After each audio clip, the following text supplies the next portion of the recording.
Hello humans and me. It's glad to be back with you on another show here on my YouTube channel.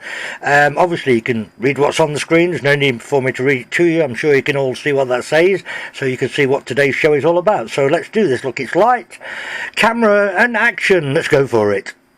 Okay, here's your first one out. Now, obviously it's going quite nippy, I do know this, and the reason is I've got the controller set to 0, the switch is in the forward position, so there's always a small amount of voltage and current available, but this M7 is so sensitive, I can't slow her down, which is ridiculous. But I've got to say hands off to Hornby for that one, she's really good. So here we go onto the second line, we'll bring her through, she's going onto the inner line, so over the change over there with a little kick. And she's going to come right round, of course, and like I say, I can't control the speed on this. I'm going to have to stop her abrupt, which I don't want to do because that point has not been changed, so there we go. I'm really sorry about that, there's nothing I could do. So here we go then, that's the real later Hornby M7 and the two coaches that come with the BR Southern set. We'll talk about the coach and everything a little bit more later, but there you can see it. So there's your first one out today, and we'll move on. Now I have this is the return from Dunkirk set. I've added an extra coach in and I'll tell you more about that later. This is a beautiful set, so we'll just bring her around steady so you can have a look at it all first, as we always do. Here she comes, yeah, nice and gently as we always do, onto line 2 here. Yeah, fantastic. Beautiful loco. Again, I'm going to explain everything to you as we go further through the video, as I always do. We'll bring her to a nice gentle stop just here. Have a quick look at the coaches. You can see that one's a slightly different shade, and again I'll explain that to you a bit later on, like I said. Yep, super duper, fantastic. Really lovely set. Going back to the loco. Okay, a couple more seconds and we'll get the third one out. Now here you can see I'm using a pair of terriers there. We've got the beautiful little Stepney, oh bless, the little cotton socks, and we've got the black BR one as a double header. Now that's all you're going to see of them in this video. I've got something planned for them at a later date, but I'm just using them to pull these coaches out to here, and then we're going to reverse them back once I've changed that point, of course, which I'm going to do right now. Bring the camera down, John, thank you, there we go. Right, let's do this nice and gently with a pair of terriers. Yeah, nice and gently, nice and steady. Now this is the Winston Churchill train. It's the complete and full train, I will also point out to you. So let's go for a gentle coupling here. Come on. Oh yeah, that was not only a good clunk click, but I think it pushed the loco into the buffer at the other end. So yeah, we're definitely on. Let's get it out. Come on, here we go. Yeah, looking good so far. Perfect. And here comes Winnie Churchill, right on the front. Ah, little stutter. Oh, two little stutters on the points. That's unusual. Now look, this is my early 60s Triang one, believe it or not. And she usually is alright on modern points, as you're going to see right now. Perfect. I don't know why she stuttered a little bit on those last two, so I really don't know. But anyway, we'll bring her to the front, let you have a look. A good old Triang classic. I'll tell you why I've chosen to use the Triang one at a later date in the video, but no worries. Let you have a quick look along the side. Look, okay, she's not as detailed as the new one, of course, but then again I already know that.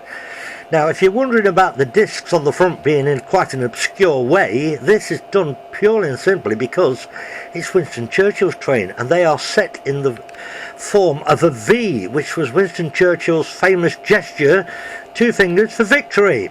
So there you have it. Absolutely wonderful. Now I'm going to take us through slowly, sorry. You'll see a tiny bit of wheel spin here. The reason for that, she's got no traction tyres, no magnet diesel, we're on nickel track, but you're going to see the coaches. Now the coaches do have a little bit of drag on because they've got the pickups for the lighting. Now there's the luggage van, what they put the hearse in. So here comes your next coach. I'll talk to you about the names and the reason for them later, obviously, as always. So there's your next one. Yeah, nice, that's Lydia coming up there. I will tell you again a bit later about them. And there's your last one at the end. And I tell you what, this is such a beautiful train. I think I'm going to run this through once before we stop and talk about more things. So come on, just check this out. Just look at this lovely train. Oh, she's brilliant. Fantastic. Absolutely perfect. Okay, we're going to run to a stop here. Nice steady stop as always. Here we go. Yeah, fantastic. Look at that. 1965 classic, still running like the day she was made. Here we go. Here then, at this place and time in the video, I think it's as good as anywhere to tell you a little something about the 3 sets that I've used in this video. Here then is the first of the Hornby sets, which is exactly as it comes. The second one too is also a Hornby set, but I have added one extra coach. And the third one, which is also a Hornby set, but is slightly different because I've done it different for different reasons and different ways, and I'll explain that in a few seconds. So then, to the BR push-pull set. This consists of the BR 044 TM7 class locomotive, obviously, as you can see, the BR Maunsell second open coach, and the BR Maunsell brake composite coach. Now, early in 1900, I think about 1904, if I'm correct on that, the Great Western Railway introduced the first push-pull train service. Now this consisted of a linkage system which enabled the train to be driven from either end, thus eliminating the need for the locomotive to be run around at the end of a journey. By the 1920s, most railway companies actually had adopted this system, and it remained in use until replaced by DMUs, and I think that would be in the 1950s. This set then includes the 044T, the Class M7 classification 2P, as I've just said. These were designed by Dougald Drummond, locomotive superintendent at the London and South Western Railway. They were built in 1904 and numbered LSW29, which was modified for the push-pull controls in 1925, but was renumbered as 3029, as you can see here, by British Railways in 1948. These 2 coaches are actually perfect representative of a set 600 in BR green. So there's your first one. This second Hornby set then is entitled 1940 Return from Dunkirk. Now the set features a Southern Railways 060T Drummond Class 700 number 325, a Southern Railways Maunsell BTK brake coach numbered 4059, a Southern Railways Maunsell BTK brake coach again but this time numbered 4061, and a Southern Railways Maunsell composite coach numbered 5149. The story then is this. In late May 1940, an absolute miracle occurred at Dunkirk. Now if you don't know where that is, it's a town which is situated on the coast of northern France, and over 300,000 British and Allied service personnel were snatched from the beaches by an armada of ships of all different shapes and sizes. And now, once the troops arrived back in England, many at Ramsgate in Kent, they were placed on hastily rostered trains and transferred to various bases around Britain. What a fantastically patriotic thing to do. Now, of course, with most Hornby sets, whether it be a pack or a train set, they generally give us 3 coaches. Well, of course, my gut feeling would be when this happened back there in 1940, there would certainly be more than 3 coaches on each train, and I can actually add a lot more. But the siding that I have left that I chose to put her in only allowed me to add 1 extra coach. There is a slight difference in the shading of the colour, but nevertheless, it is still a Southern Railways coach. So, yep, there you have it. Let's move on from here. To the third set today from Hornby, we do then have the Winston Churchill funeral train, which of course you know was coming. Now, this set is actually not quite correct to the current set that Hornby has available at this moment in time, and I believe it's actually the second time it has been issued. Now when I say that, don't get me wrong, it's not wrong, but I've done it a different way, and I'll explain. First of all, the Hornby set that is currently available is around about £230 and generally free shipping, so no big deal. But I thought to myself, look, I can do this and I can do it a lot cheaper, and by using my Triang Winston Churchill, which yes I know is not as detailed, we've already covered that, but I do have it, and I thought, well, I'll use that. Now, in the Hornby set currently available, you get the locomotive, the highly detailed one, yes. You get the luggage wagon, which was used to pull the hearse. Now, I think I said hearse earlier on in the video, and I'm sorry, I should have said hearse, so that's my mistake, but sorry about that. Anyway, so it features that wagon, and then it features two more, which I think are Lydia and Perseus. So that is your set for £230. But the way I've done this is quite simply. I've used my old Triang Winston Churchill. I've used the first coach, which is actually supposed to be the Pullman Guard parlour car, number 208, the hearse van, which we've just mentioned, then it was the Pullman kitchen parlour car Carina, and then the Pullman kitchen parlour car Lydia, then the Pullman parlour car Perseus, and finally on the end was the Pullman Guard parlour car Isle of Thanet. But of course the Hornby set available at the moment is not as complete as that, and that is the complete train. So what I've done, I've added that first parlour car, as you can see on this still photo here. I've then put the luggage wagon coach, which you can call the one that carries the hearse, and then the other three are correct, and the fourth one is also correct, but some of them are named incorrectly, and the reason being that I ordered in a fresh sheet of stickers to rename the number 1, number 3 and the number 6 coaches so that it would be accurate for you, but unfortunately it didn't arrive until I'd sort of ready to do the video basically. So I decided to leave the original names on of the coaches that I've put on to complete the full set, and with that I thought, well, I'll just tell you about it anyway. So there we have that.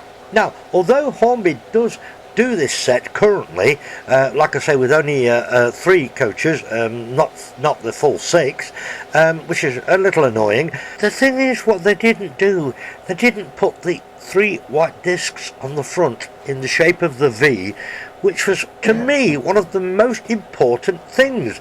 If you're going to pay £230 for a set that is supposed to show something from past history, like the Winston Churchill funeral train, Christ, why can't you just put the 3 discs on the front? I mean, come on, this is ridiculous. Oh dear, Hornby. Anyway, having got that off my chest, could I please ask you all to sit back, relax and enjoy the next 2.5 minutes or so of some original footage of the original Winston Churchill funeral train, and while you're watching it, just feel great, feel good, feel proud to be British, and just be patriotic about all of this. Churchill's coffin would leave London by train on the next stage of the journey towards the small Oxfordshire churchyard, where he was to be buried that afternoon. Appropriately, the engine chosen to pull the funeral train was a steam locomotive from an earlier era. It was named Winston Churchill. The engine has been restored by a group of railway buffs in Hampshire to mark the anniversary of Churchill's death.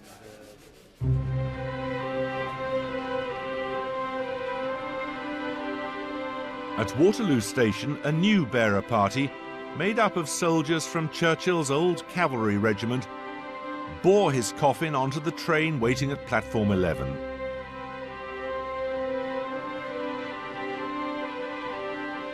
Just after 1:30 in the afternoon, the funeral train and mourners pulled out. It was the start of a 70-mile journey which would take 2 hours to reach the tiny station of Hamborough, close to the churchyard at Blaydon.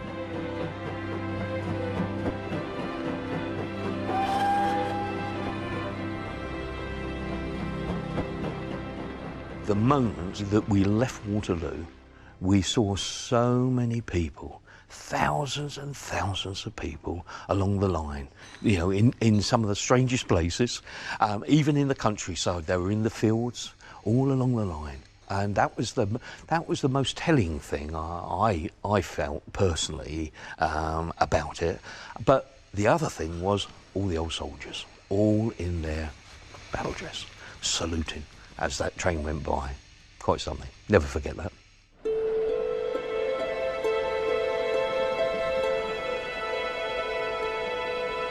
remember going down in the train to Bladen. There was a lockkeeper, I remember, with all his medals up, standing there saluting. Oh, I don't know about you guys, but after watching those few clips, I kind of went cold and full of chilblains. Yeah, pretty amazing stuff there. Pretty amazing stuff. Okay, there we go. Well, before we do the running session, let me just show you some of the physical things that I've done on these 3 sets today. First of all, you can see there on the M7 I've got a direct drawbar coupling, and I've got that as well between the 2 coaches there. That is the Bachmann idea, which you may have heard me mention before. It is really good, and on the end, wherever I possibly can, if it is an NEM coupling or pocket, I will remove it because I think it looks better without stuck on the end. Right, same here on this one, on the Southern 325. You can see there the Bachmann hard coupling between the 2 of them, the tow bar. Again, you'll see it here, and I cannot stress enough to you how much better they perform with those on, particularly when you're pushing backwards. You've got no problems pushing them backwards, and there we are again. Yeah, fantastic. And as I've already told you, I did have that extra coach on. It's a slightly different colour, but yeah, it's okay, it's livable with. And there we go with another Bachmann direct tow bar coupling, and no coupling on the end again. Perfect. Here then is my Winston Churchill, the Triang one, and because she was obviously fixed with the original decoupling on the tender, as you can see there, I've actually coupled her to the first coach with the same kind of coupling, so to speak, and again there on the end onto the hearse wagon. And here again you can see I've changed the coupling to the large D on the following coach because there was no NEM pocket which enabled me to do that. So we'll just creep her through slowly. Yes, I know the name is slightly off on the coaches, but yeah, there you can see a direct tow bar coupling, and again there, because they had an NEM pockets. There we didn't have the NEM pockets on the last one, so I've used the same type of coupling with the small D. Yeah, I could have took that one off on the end, but it wasn't really worth it for the sake of just one screw, so I just left it in place.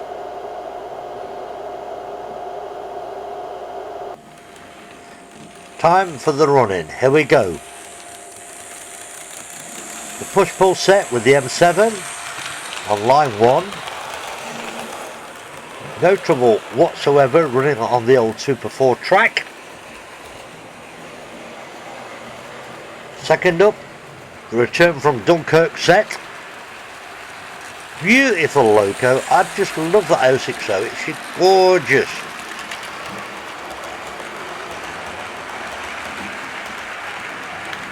Following through with the 4 coaches, with the extra one I added, which of course brings us over to the left, so that's perfect for bringing in the Winston Churchill funeral train. My good old Triang loco crash. She's, you know, mid 65. I think 64, 65. I mean, come on, just look at it. Superb.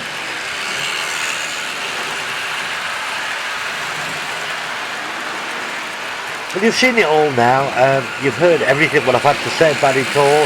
You've heard everything about how I've coupled them together and made a few improvements and alterations to make things run better.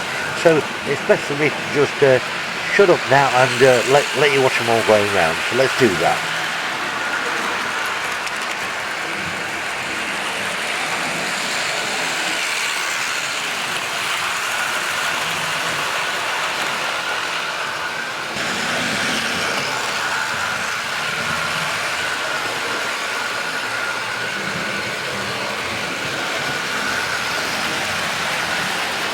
So that's your line 1 there, of course, the M7 push-pull set. Okay, that's good. View from the top. Okay, the Winston Churchill is obviously going a little bit faster, which kind of would make sense.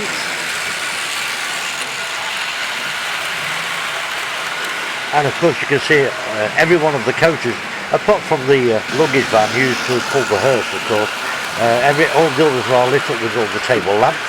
Here we're on the line 2 with the return from Dunkirk. So once round with the camera.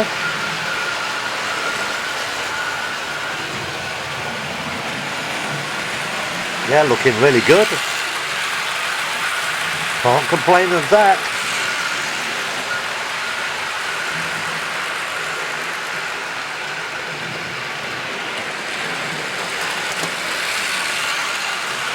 Pretty nifty there with the Winston loco and train, but yeah, why not? She was pretty quick on the journey anyway.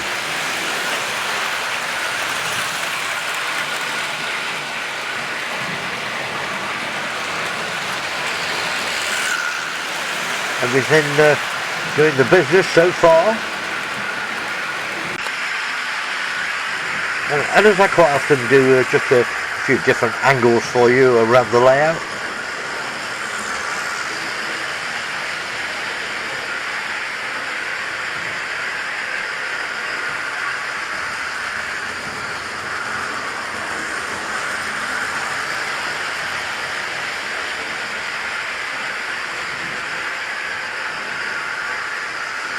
Yeah, Winston's got a bit of a back on there, but like I say, on the journey that she did, that final journey, taking Winston Churchill to the final resting place, she was quite quick actually. I've seen footage and she was moving pretty swift.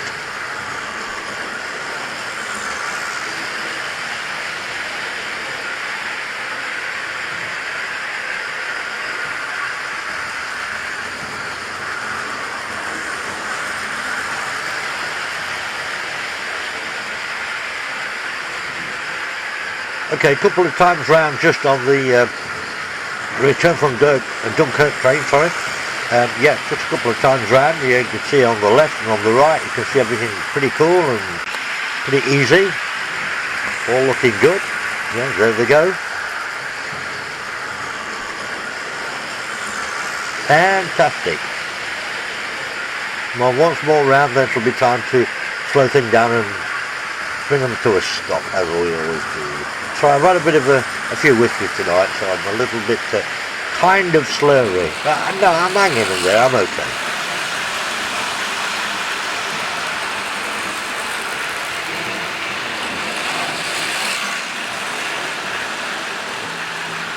Yeah, that was going through pretty swift there. I actually turned the controller the wrong way, a bit of an idiot.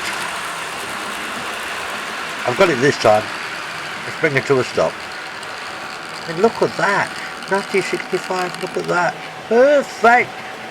Again, without blowing my own trumpet, of course I've done all the servicing on them, so yeah, cool, good.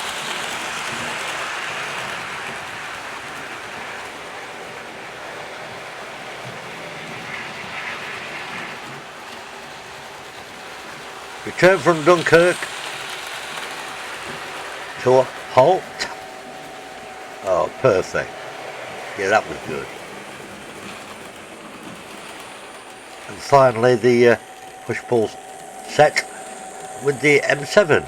Oh, a little bit too far. Let's get it back into the frame. Come on, you idiot, John. There you have it. Winston Churchill's funeral train, push-pull BR Southern, and the return from Dunkirk. So, good night, God bless, be good, take care, and best of health from John's Amazing Trains as always. And that's the end, that's all folks. I'll see you all in my next video with lots more to come. Bye.